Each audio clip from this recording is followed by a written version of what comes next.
I appeal to the world. I'm Mishal. I'm a victim of a divided Kashmiri family.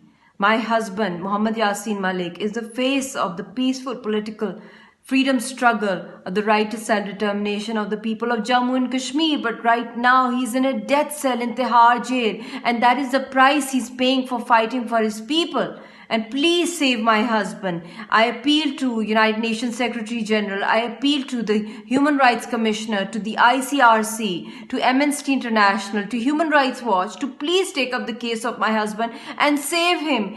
What is his crime? What has he done? He's asking for a legitimate right which was promised and enshrined in the United Nations. He is a political prisoner. Even prisoners have rights, but he has no counsel access. He's been slapped with Public Safety Act.